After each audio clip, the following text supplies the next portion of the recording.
Hello दोस्तों। कैसे हैं आप सभी लोग। उम्मीद है सभी स्वस्थ होंगे, मस्त होंगे, बड़े दोस्त होंगे। तो जैसा कि आप सबको पता ही है, यहाँ पे हम लोग क्या करने वाले बेटा। यहाँ पे हम लोग एमपीपीएससी असिस्टेंट प्रोफेसर के लिए क्लासेस ले रहे हैं। और आज हम लोग क्या, थर्ड क्लास जो थर्ड यूनिट आपकी है, आज खत्म होने वाली है। आज हम लोग संगम काल पढ़ेंगे।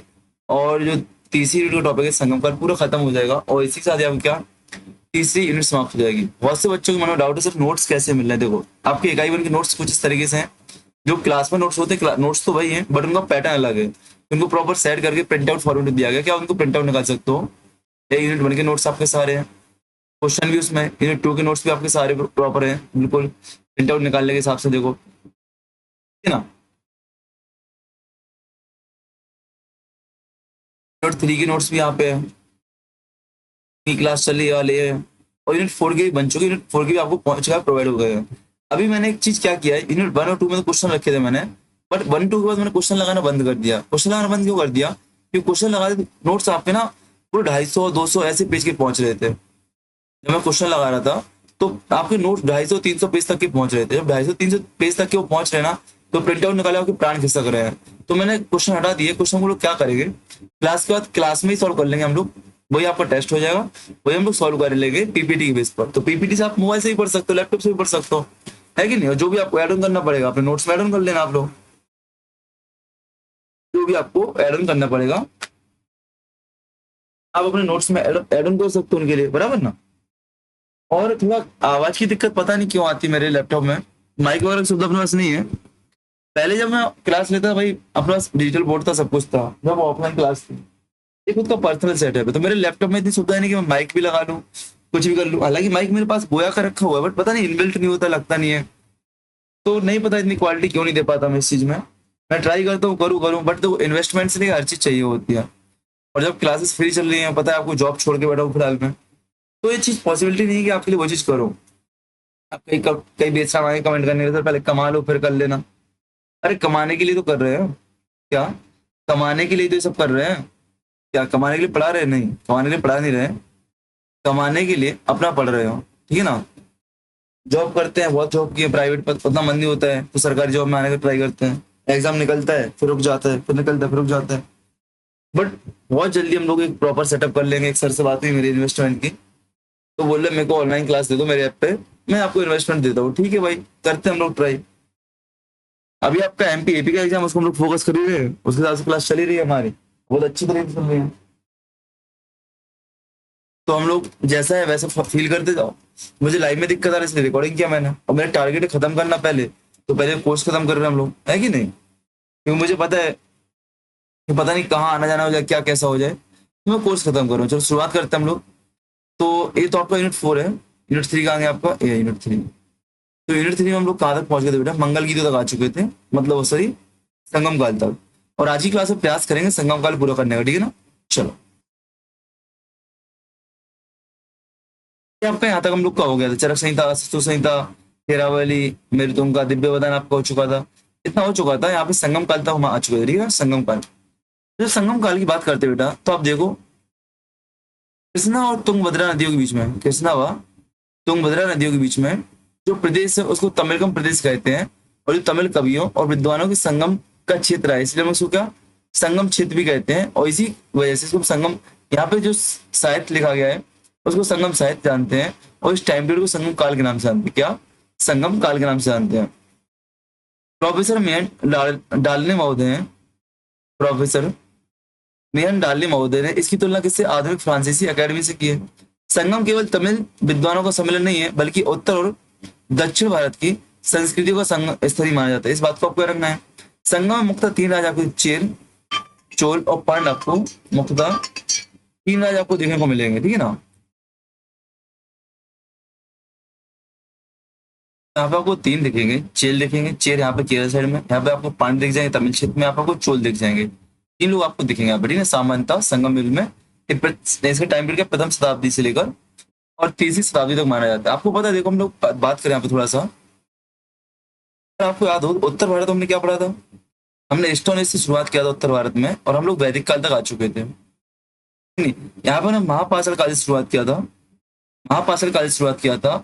और जनजातीय क्षेत्रों में हमको छोड़ दिया था। अब आगे आपको संगम काल यहाँ पे आ गया कि नहीं आ गया? संगम युग में तमिलनाडु कैसा था देखते हैं हम लोग। तो सुदूर दक्षिण में संगम युग की जानकारी कहाँ से मिलती है? संगम साहित्य से मिलती है। संगम का अर्थ क्या होता है बेटा? संगम एक संस्कृत का शब्द है, इसका अर्थ है मिलन, ठीक है ना। संगम साहित्य से ज्ञात होता है कि दक्षिण भारत में आर्य तत्वों का प्रसार किसके द्वारा? ऋषि अगस्त के द्वारा किया गया था। इसके द्वारा बेटा ऋषि अगस्त के द्वारा किया गया था। एक पॉइंट आपसे पूछा गया है, किसके द्वारा किया गया था?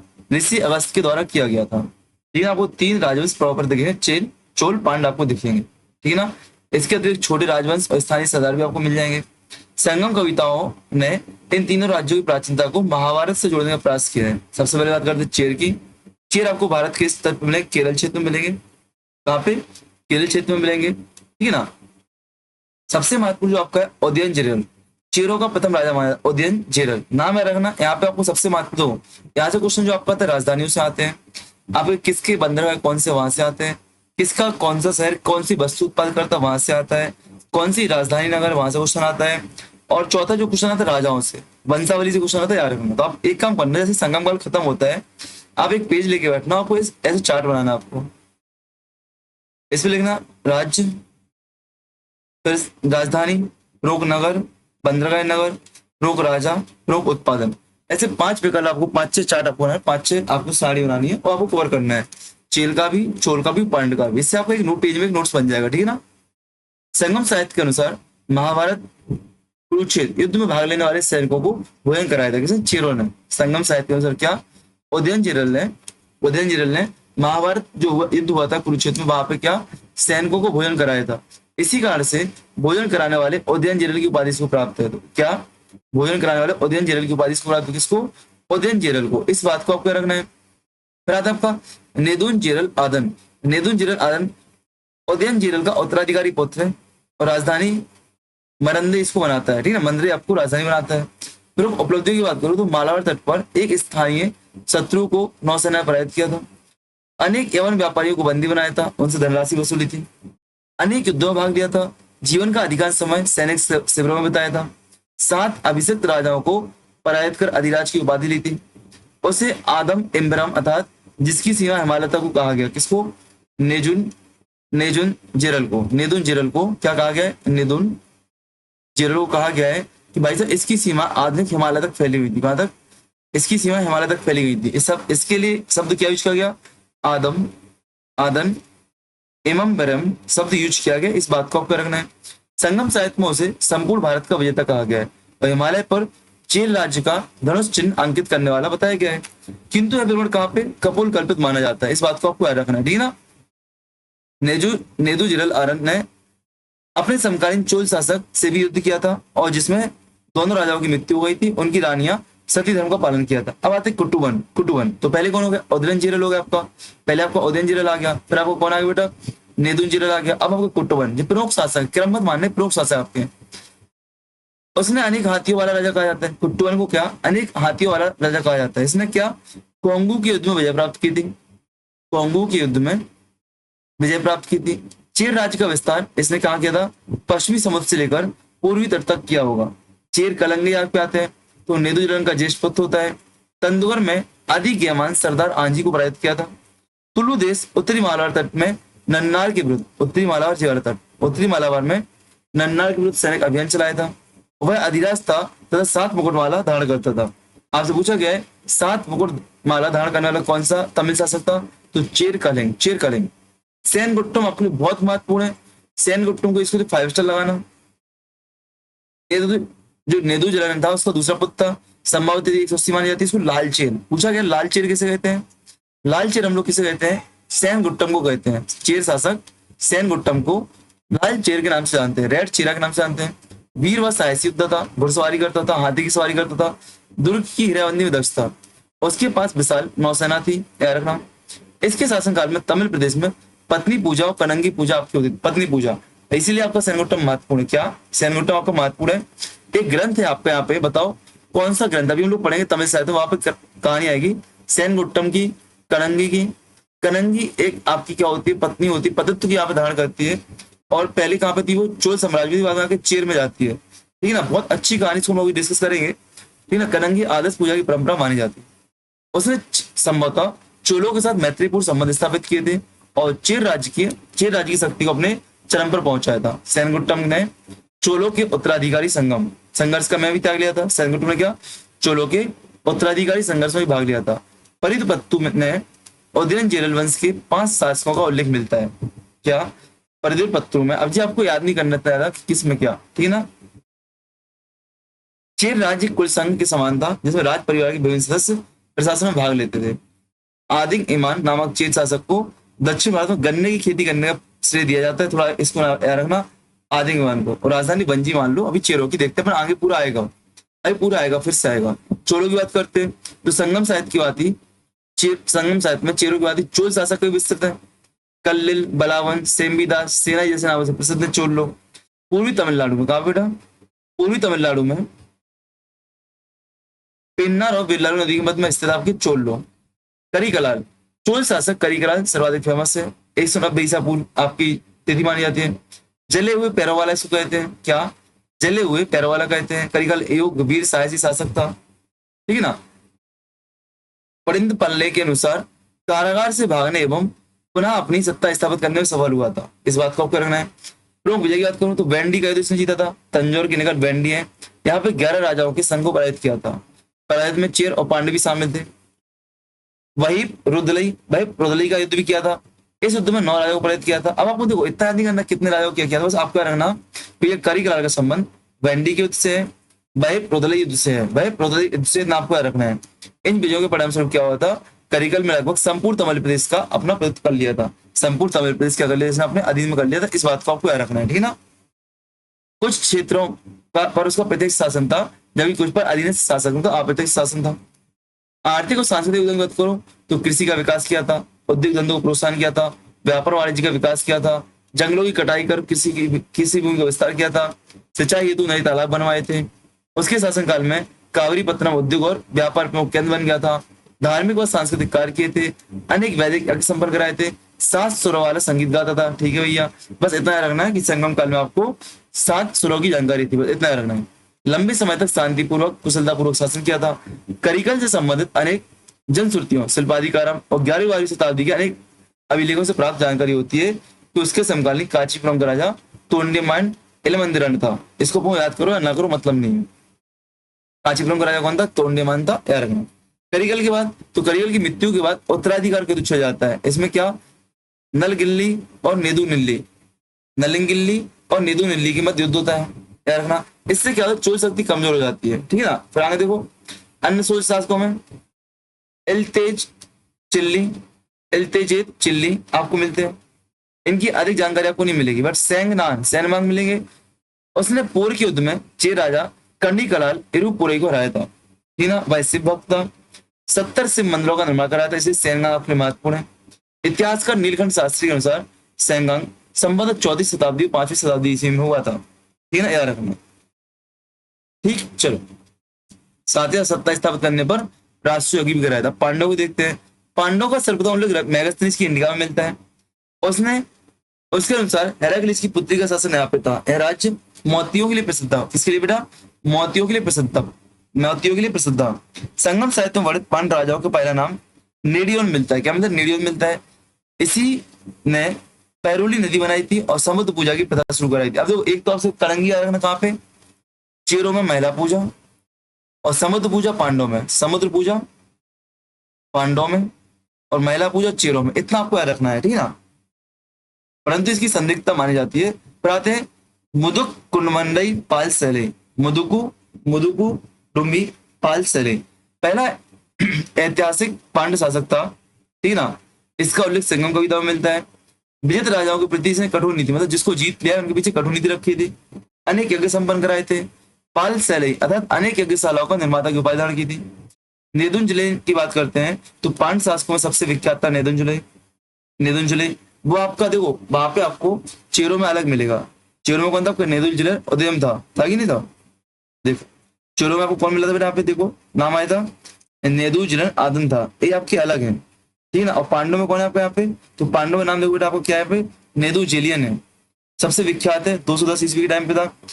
तलैया लंगानम युद्ध में विजय किया था, याद रखना, ठीक है ना।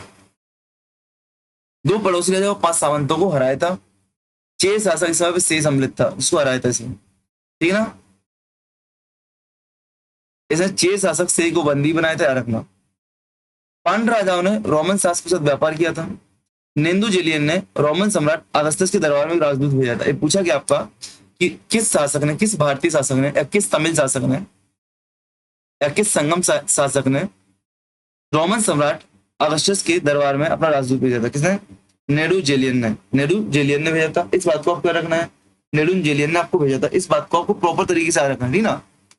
अन्य घटनाओं की बात करें तो इसी के शासनकाल में शिल्पाधिकारम के नायक कोवलन को चोरी के अपराध में प्राणदंड दिया गया था। इस बात का रखना है। नेदू जिले केवल विजेता नहीं था बल्कि कुशल प्रशासक था। उसने सेना का संगठन भी किया था, किसानों के हित में कार्य भी किया था और व्यापारी को संरक्षण दिया था। राजधानी कोलकाता, बाद में मदुरई, ठीक है ना। अब देखो संगम युगीन राज्यों का पतन कैसे हुआ। तो तीसरी शताब्दी की उत्तरार्ध की बात है, जब तीनों राज्यों का वैभव समाप्त हो गया था। नंदतार की कविता सुरूपान अरोटोपन सुरूपान अरुपंडन अरुपंडन से ज्ञात होता है कि नलाई कोंडाइन दक्षिण अकार जिले में शासन करता था, जिसकी तिथि 275 मानी जाती है। कभी अपने दुख दुख व्यक्त करता है कि वांजी था चेरों की राजधानी और ये चोलों की राजधानी, मदुरई पांडवों की राजधानी। तो आप क्या आगे देखो, मतलब आप क्या आएंगी, राजधानी जाएंगे नहीं। चेरों की राजधानी क्या? वंजी या वांजी। चोलों की राजधानी क्या? ओरेयो। और पांडवों की राजधानी क्या? मदुरई। ऊपर भी आ चुकी थी, आप भी आ चुकी। व्यक्त करता है उदयी, तीनों राज्यों में दानशील शासकों समाप्त हो गया था। विद्या कला का संरक्षण देने वाला कोई नहीं बचा था, ठीक ना। इससे क्या हुआ था? संगम युगीन राज्य व्यवस्था का पतन हुआ था। अब चीरों में कौन कौन राजा आए थे आपके प्रो, अब यहाँ से क्वेश्चन बनता है आपके लिए महत्वपूर्ण। चीरों में उदयनजीरल, नेदुंजीरल, सेनगुट्टम, आदिगिमान। चोलों में करिकाल, कोपरूलोन, पिंद्रुकिल्ली, कोचिगिनान, इलारा। पांडव में नेडियान, मुदुकुमट्टी, पालसेरी और नेदुंजेलियन। ये आपके प्रमुख शासक इसमें आते हैं। अब बात करते हैं संगम साहित्य की। संगम साहित्य कितने संगम हुए थे, कौन कौन से ग्रंथ लिखे गए, किस ग्रंथ किसने लिखे हुए हैं और किस संगम में लिखे गए, यहाँ से आपको क्वेश्चन बनता है। तो पहले बता दिए भैया, कृष्णा तुंगभद्रा नदी की बात है, 3 राज्य मिलेंगे, प्राचीन संगम साहित्य मिलेगा यहाँ पे, ठीक है ना। चलो, कवियों का संगम कहा जाता है, परिषद का सम्मेलन कहा जाता है। यहाँ पे बहुत सारे संगमों की रचना हुई थी, साहित्यों की रचना हुई थी, ठीक है ना। आयोजन का शासक को संरक्षण, इन संगमों को संरक्षण किसने दिया था? पांड्य शासकों में दिया था, जिनकी राजधानी क्या? मदुरई है। तो प्रथम संगम कहाँ हुआ था? प्रथम संगम आपका मदुरई में होता है। अध्यक्ष ऋषि अगस्त होते हैं। ऋषि अगस्त कौन है? उत्तर भारत से दक्षिण भारत में आपके वैदिक परंपरा को ले जाने का श्रेय दिया जाता है। सदस्य संख्या 549 थी। संरक्षक 89 पांड्य शासकों ने, 79, 80, 89, 90, 89 पांड्य शासकों ने संरक्षण दिया था। रचनाएं लगभग 4499 रचनाएं प्रकाशित हुई थी। इसकी अवधि 4444 वर्ष थी। कुछ याद करो, ना करो। नंबर 1 स्थान है मदुरा, ऋषि अगस्त, बस। और कितने पांड्य शासन ने संरक्षण दिया? इतना बस। प्रमुख ग्रंथ कौन से? अकत्यम, परिपदल, मधुनिरई। हालांकि इनमें से कोई भी ग्रंथ आपका उपलब्ध नहीं है। सदस्यों में मुरुगोबल, मुदी नागरायर और तिरुपुर मेरिंथ आपके प्रमुख सदस्य मिल जाएंगे। मदुरा नगर समुद्र में विलीन हो गया था, जिसके कारण प्रथम संगम समाप्त हुआ था, ठीक है ना। द्वितीय संगम की बात करते हैं तो पांड्य शासकों ने कपाटपुरम में आयोजित किया था। पांड्य शासकों का संरक्षण हुआ था कपाटपुरम में। कहाँ पे? कपाटपुरम में। यहाँ पे भी संस्थापक अध्यक्ष तो ऋषि अगस्त थे।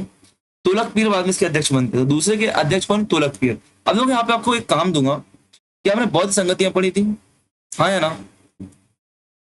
पढ़ी थी। जैन संगतियां पढ़ी थी और आपने तमिल। इन तीनों को एक पेज पे बनाओ और तीनों को एक साथ रखो। तो शॉर्ट नोट्स बनाने का तरीका मैं आपको बताने ट्राई करूंगा आज से कि कैसे आपको बनाना था, ठीक है ना। सदस्य संख्या आपकी 59 है। यहाँ पे 49, 59 याद रखना। इसमें आपके अगत्यम, मपुराणम, भूत पुराणम, वैमलयम, तोलकपियम जैसे आपके प्रमुख ग्रंथ आपको मिलेंगे। क्या प्रमुख ग्रंथ आपको मिलेंगे, ठीक है ना। एक मिनट,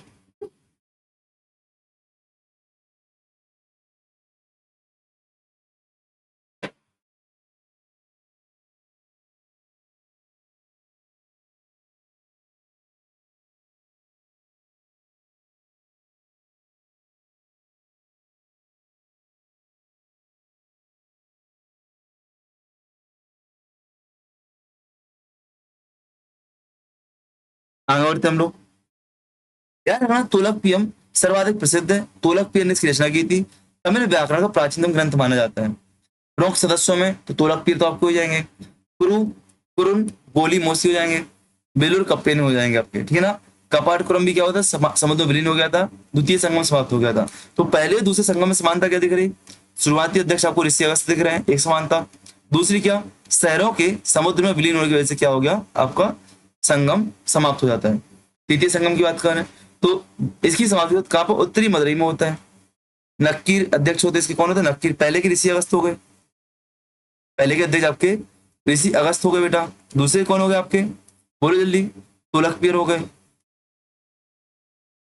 और तीसरे के अध्यक्ष होने जाएंगे नक्कीर महोदय हो जाएंगे, कौन आएंगे, नक्कीर महोदय आपके हो जाएंगे। संख्या कितनी इसकी, 49 थी, याद रखना सदस्यों की। और पांड्य संरक्षण कितने थे, 49। देखो 89, 59, 49, ये आपका डाटा हो गया यहाँ पे। तुर्क विद्वान में रेनियार, कपलर, पांड शासक उग्र आपको मिल जाएंगे।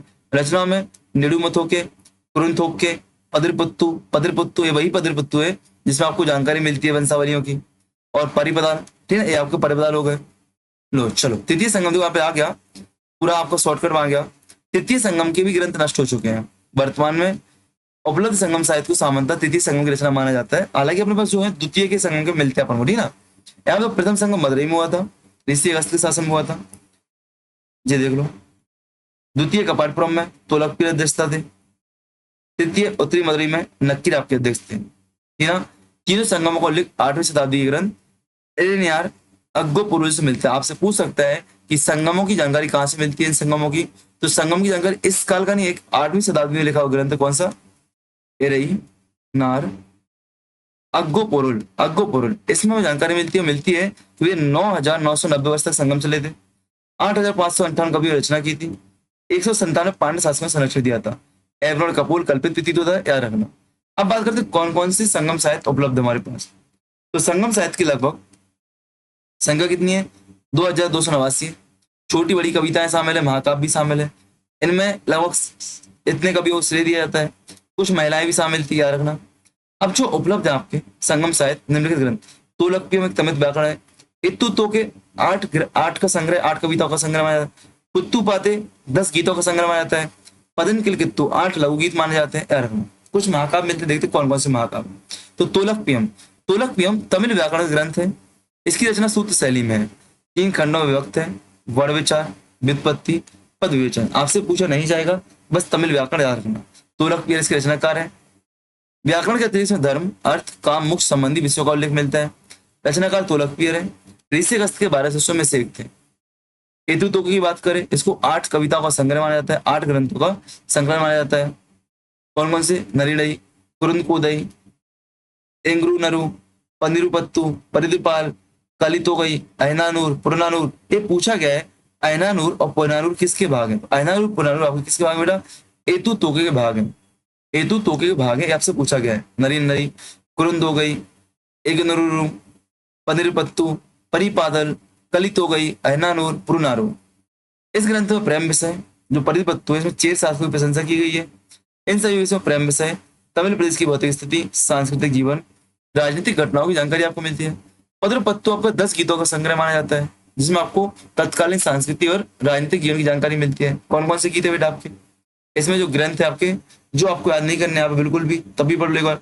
मल्ली पुद्दु पादम, पुद्दु काम, कुरिंजित पादु, सिरुपत्रानुप्रदे, मुल्लित पातु, पुरुनातुरुपत्ते, मधुरी काची, पतनल पत्ते, पेरुम पंदुंदे।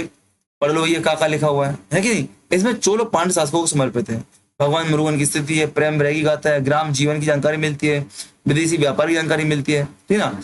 पदन केलू में आपका 18 लघु गीतों संग्रह है। आपको याद क्या करना है, 18 गीत, पद पात 10 गीत, हेतु तो के 8 गीत है आपका। तोलकपियम आपका तोलक तमिल व्याकरण है, ठीक है ना। इतना आपको याद करना है। इनकी रचना है दलियर, पढ़ लो भैया, इन्नार पदु, तिरुक्कल्लूर, ठीक है ना। संगम महाकाव्य, ये आपके लिए महत्वपूर्ण है। संगम महाकाव्य, यहीं पे आपको वो कनेक्ट, जो आपकी कनंगी थी उसकी कहानी में मिलेगी आपको, ठीक है ना। कनंगी कहानी आपको यहाँ पे मिलेगी, नुपुर की कहानी, नुपुर यही वो शिल्पाधिकारम में कनंगी की कहानी मिलती है आपको। तो तमिल साहित्य में अनेक महाकाव्य मिलते हैं। कुछ विद्वानों इन्हें 3 संगम के बाद की मानते हैं, किंतु उनमें जो जानकारियां मिलती है वो संगम साहित्य से समानता पाई जाती है। इसलिए क्या संगम का ही अंग माना जाता है। शिल्पाधिकारम, मणि मेखलई, जीवक चिंतामणि, वलयपति, कुंडलकेसी, शिल्पाधिकारम, ठीक है ना। तो शिल्पाधिकार कार्य में देखता है सबसे पहले शिल्पाधिकारम के बारे में। इसकी रचना किसने की? इलंगो आदिकल ने की थी। इसमें सामाजिक आर्थिक जीवन की जानकारी मिलती है और विदेशी व्यापार की जानकारी मिलती है। सबसे पहले शिल्पाधिकारम की रचना किसने की बेटा? किसने की? इलंगो आदिकल ने की। मणि मेखले की रचना सीतली सत्यनारायण ने की थी। सामाजिक जीवन की जानकारी मिलती है। देखो, तुलकपियम काव्यशास्त्र, तुलकपिय रखा है, व्याकरण ग्रंथ है। शिल्पाधिकारम महाकाव्य, इलंगो आदिकल। मणि मेखले की रचना सीतली सत्यनारायण। जीवक चिंतामणि तुरुक देवर, तिरुक्कुरल तिरुवल्लुवर की रचना है। आयनानूर रुद्र शर्मा की है। मुरु गुरपार नक्कीर की रचना है। ये आपको याद रखनी है। क्या? ये आपको याद करनी है। मैं लालच भेजू थोड़ी सी आपके लिए। तो आगे बात करते हैं हम लोग संगम साहित्य में प्रतिबिंब या दक्षिण भारत की राजधानी। संगम साहित्य में प्रतिबिंबित दक्षिण भारत की राज शासन प्रणालियां। अब देखो कैसे आपको संगम साहित्य में दक्षिण भारत की वो देखेंगे। यहाँ पे सबसे पहला क्वेश्चन बनता है कि मौर्यों की समानता, बस इतना याद रखना। देखो यहाँ पे लिखा है मौर्य युग उत्तर राजनीतिक विश्रृंखला और सत्ता विकेंद्रीकरण का युग था कि नहीं? मौर्योत्तर काल भाई राजनीतिक विश्रृंखला का और सत्ता विकेंद्रीकरण, मतलब कि क्या? आपके विकेंद्रीकरण, जो मौर्य काल में केंद्रीकृत शासन था वो विकेंद्रीकृत हो गया था। मौर्य द्वारा स्थापित केंद्रीकृत प्रवृत्ति समाप्त हो गई थी। संगमकालीन प्रशासन कैसा था आपका? राजतंत्रात्मक था और वंशानुगत था। पहला पॉइंट तो आपको ये रखना है। समस्त अधिकार राजा में थे।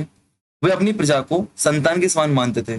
राजा का सर्वोच्च न्यायालय राज्य की सभा होती थी, जिसको मंदरम, राजा की सभा को क्या कहते थे बेटा? मंदरम कहते थे। राजा के जन्मोत्सव प्रतिवर्ष मनाया, जिसको क्या? पेरुनल। राजा का उत्सव प्रतिवर्ष मनाया, जिसको क्या? पेरुनल कहते थे, पेरुनल, ठीक है ना। प्रशासनिक विभाजन की बात करें तो राज्य को राज्य, मंडलम और नाडु में डिवाइड किया जाता था। तो राज्य, मंडलम, राज्य आपके राज्य हो गया, मंडलम आपके प्रांत हो गए, और आपके जिले हो गए, नाडु आपको ग्राम विकास मंडल हो गए, ठीक है ना। तो नाडु और तो राज्य, मंडलम, नाडु और नाडु और आपके दिखेंगे आपको, ठीक है ना। राज्य, मंडलम, नाडु और। पट्टम किस कहते थे? जो समुद्री तटीय कस्बे थे उनको पट्टम। पेरूर क्या था? आपको बड़े गांव के कस्बे थे। सिरूर क्या था? छोटे गांव के कस्बे थे। मुदूर क्या था? पुराने गांव थे। इस काल में आपको दंड विधान अत्यधिक कठोर, क्या आपको? अत्यधिक कठोर का दंड विधान।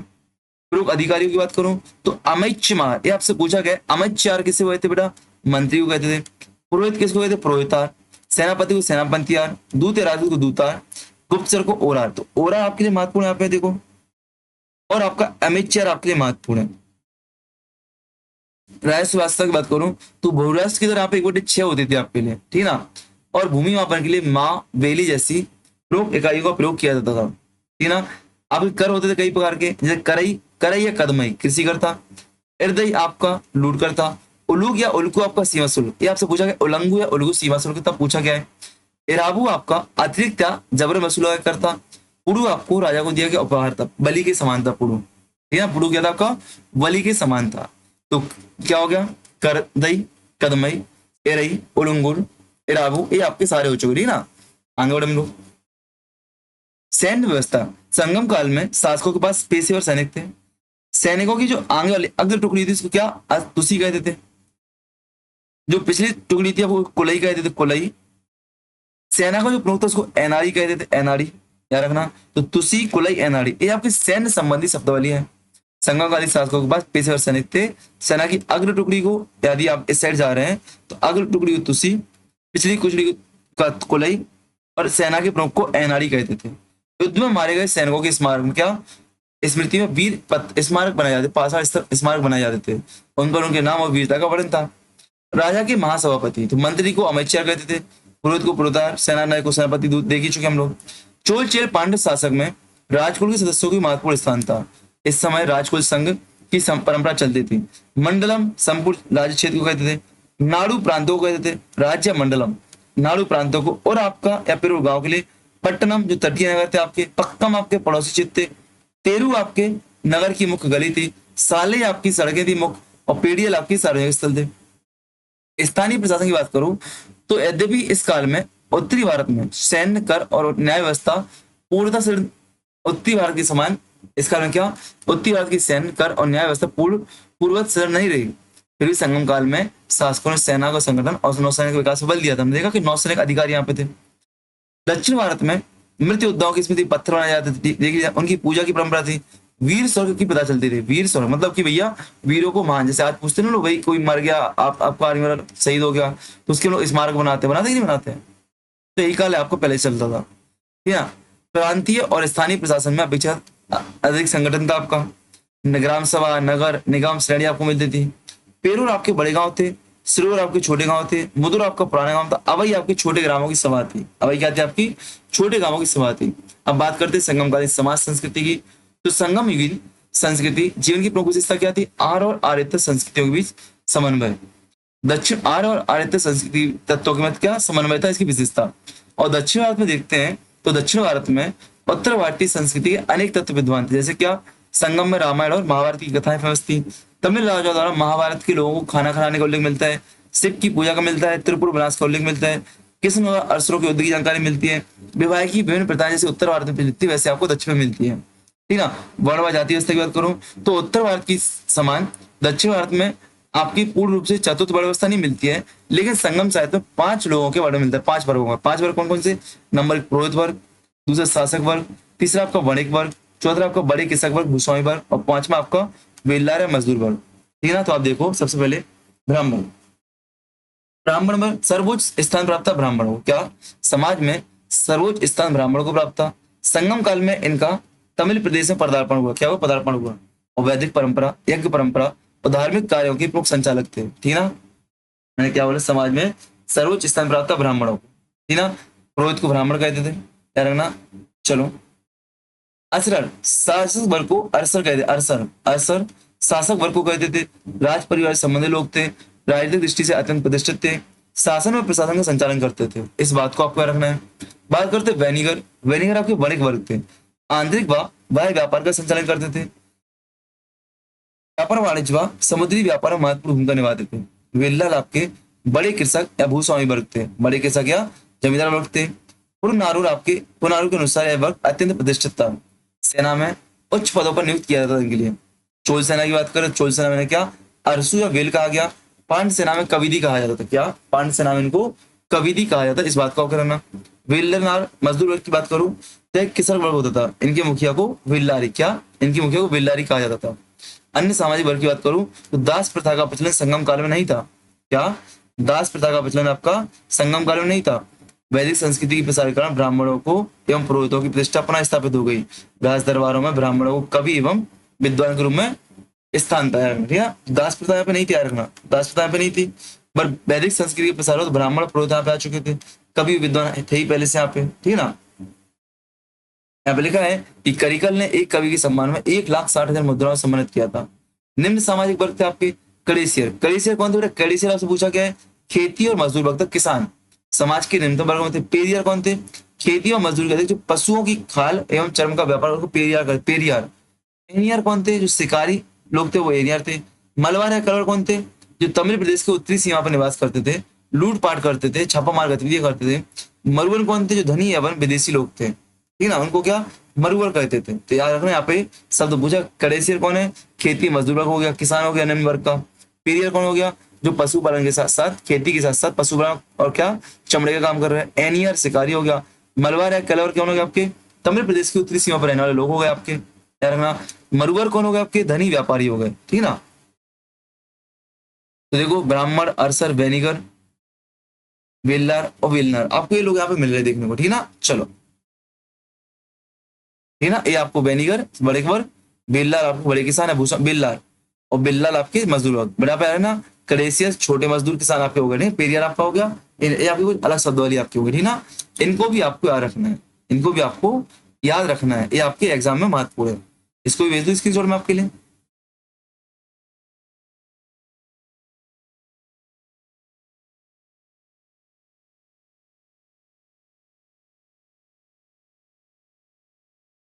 अपन लोग संगम समाज में आर्य और द्रविड़ सांस्कृतिक परंपराओं का समन्वय, व्यापारिक समृद्धि, कृषि आधारित समाज संरचना, स्थानीय समाज समूह की विविधता विविधता ये आपको दिखती है। अब विवाह की बात करते हैं तो संगम ग्रंथों में जो तोलक हमें उसमें 8 विवाह के उल्लेख है। सामान्यतः एक पत्नी पिता उल्लिखित थी, लेकिन संपन्न वर्ग के लोग एक से अधिक पत्नियां भी रखते थे। पंचतड़िया अर्थात प्रेम विवाह, केकिन कंडी एक पक्षी प्रेम, और पिरुंतुड़ी आपका अनुचित या अस्वीकार प्रेम कहलाता था। इस बात को अगर विवाह के लिए निम्न शब्द प्रयोग किए गए हैं। पंचतड़ी केकई कंडे और पिरुंतुने, ये आपके शब्द यूज किए गए हैं। स्त्रियों की बात करते हैं तो संगम काल में स्त्रियों की स्थिति महत्वपूर्ण व संतोषजनक नहीं थी। लड़कियों के जन्म को अशुभ माना जाता था। परिवार प्रतिशतात्मक था। निम्न वर्ग की स्त्रियां खेती व श्रम में भाग लेती थी, लेकिन उच्च वर्ग की स्त्रियां साहित्य शिक्षा में विशेष स्थान रखती थी। प्रयोग की बात करूं तो ओवियार और नलिचेर आपकी कवित्री और शिक्षित स्त्रियां थी, ओवियार और नलिचेर। अब देखो आपको वैदिक काल की कुछ विदुषी महिलाओं के नाम याद होंगे आपको। यहाँ पे ओवियार नलिचेर आपके यहाँ पे आ चुके हैं। विधवाओं की स्थिति की बात करें तो अत्यंत दयनीय थी। इस कारण स्वैच्छिक सती प्रथा का विचलन संगम समाज में मिलता है। गणिकाएं भी आपकी होती थी। गणिकाओं को क्या परित्यर कहते थे। संगम साहित्य में गणिकाओं के लिए परित्यर शब्द का प्रयोग किया गया है। और आपका नर्तकी के लिए कणी गेचर शब्द का प्रयोग किया गया। परित्यर और कणी गेचर, ये शब्दावली आपको याद रखनी है बेटा, ठीक है ना। मनोरंजन में आपको कविता पाठ, गायन, वादन, नृत्य, नाटक होते थे। वाद्य यंत्रों में याल, पेरियल, पलाइयाल इत्यादि इत्यादि आपको होता था। शिकार, कुश्ती सब होता था। धर्म की बात करूं यहाँ पे तो अभी वैदिक संगम काल में वैदिक और ब्राह्मण धर्म का प्रभाव अधिक था। ब्राह्मण राजा के यहाँ पुरोहित के रूप में कहा करते थे ब्राह्मण लोग, ठीक है ना। उन्हें दान व सम्मान प्राप्त था।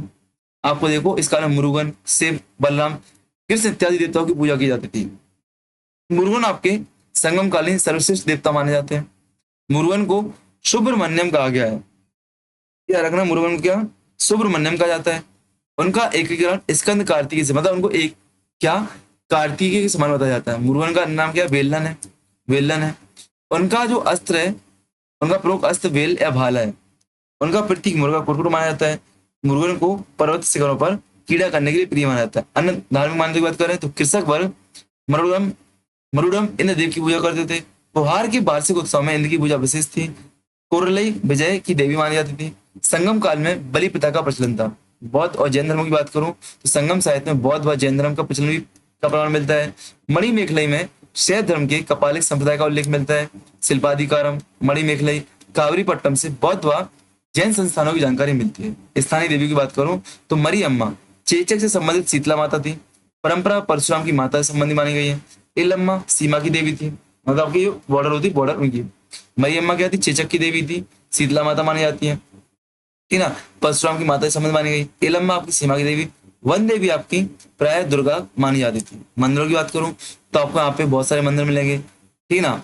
मंदिरों के लिए नागर शब्द का प्रयोग किया गया है। पोले शब्द का, कोटम का, पुरई का, देवालय का इत्यादि इत्यादि शब्दों का प्रयोग किया गया है, ठीक ना। अब बात करते हैं संगमकालीन अर्थव्यवस्था की। तो यहाँ पे आर्थिक व्यवस्था अच्छी थी। कृषि, उद्योग, व्यापार, वाणिज्य था। सिक्कों का प्रचलन यहाँ पे बहुत अच्छा था। नगरों का विकास अच्छा था। यहाँ पे लोहे तकनीक का विकास हो चुका था। लोहे तकनीक का विकास हो चुका था। भूमि संबंधी कोई कुशलकालीन अभिलेख यहाँ पे प्राप्त नहीं होता है, किंतु साहित्य स्रोतों में कृषि कर्म और फसलें आपको मिलती है, ठीक है। यहाँ पे संगमकालीन अभिलेख प्राप्त नहीं होता है हालांकि, लेकिन साहित्य में कोई जानकारी मिलती है। सातवाहनों ने कृषि के विस्तार को प्रोत्साहन दिया था। ये आपका मौर्योत्तर काल से जोड़ रहा पूरा, ठीक है, संगम काल को। सुदूर दक्षिण के भारत भारत सुदूर दक्षिण में क्या भारत के राज्यों में कृषि को अर्थव्यवस्था का प्रमुख स्थान था। कृषि का अर्थव्यवस्था में प्रमुख स्थान था। चेरों में कटहल, काली मिर्च, हल्दी, अब देखो ये आपको थोड़ा मैप से रखना है। कटहल, काली मिर्च, हल्दी। चोल आपकी अत्यधिक उर्वर भूमि थी। कहा जाता था कि एक हाथी जितने स्थान पर बैठता है उतने क्षेत्र से 7 व्यक्ति का अनाज उत्पन्न होता है। आपसे पूछा गया है या किस राज्य के बारे में कहा गया, किसके बारे में, चोल राज्य के बारे में। किसके, चोल राज्य के बारे में कहा गया कि जितने स्थान पर एक हाथी बैठता है उतने से स्थान से हम इतना अनाज पैदा कर सकते हैं कि 7 लोगों का पेट भर जाए। दक्षिण भारतीय प्रमुख फसलों की बात करूं तो रागी, गन्ना, गरम मसाले, धान, कपास आपको मिलेंगे। खेती की सिंचाई की समस्या विस्तार थी। कृषि दास व्यवस्था का विकास होने लगा था। देखो शब्दावली तो माँ या बेली भूमि की 2 प्रसिद्ध मापें थी, पढ़ चुके हम लोग। करई आपका भूमि करता, उलू का आपका चुंगी या सीमा सुनता, इरवई आपका जर्मन वसूया करता, कदम्बई आपका पाड़ू या राजा को दिया जाना करता। व्यापार वाणिज्य की बात करें तो उत्तर भारत व दक्षिण भारत के बीच व्यापार का उल्लेख 4वीं शताब्दी से पूर्व मिलता है। प्राचीन बौद्ध ग्रंथों में गंगा घाटी से लेकर गोदावरी तक के मार्ग को दक्षिणापथ कहा गया है। उत्तर दक्षिण व्यापार की वस्तु में मोती, रत्न, स्वर्ण, उत्तम आपको मिल गया, ठीक है भैया। और अब आपको दो और सूती वस्तु के लिए प्रसिद्ध था। ये आपको केंद्र है, और आपको केंद्र है सूती वस्तु के लिए प्रसिद्ध था। उत्तर भारत के काले चमकदार मृदवान भी आपको दक्षिण भारत में मिलेंगे। लोग बंदरगाह की बात करूं तो दो पेरिप्लस ऑफ द रीजन सी में टिंडिस, मोजरिस, नेलसिंडा और नोरा जैसे बंदरगाह आपको मिलेंगे, ठीक है ना। पश्चिमी तट के बंदरगाह है।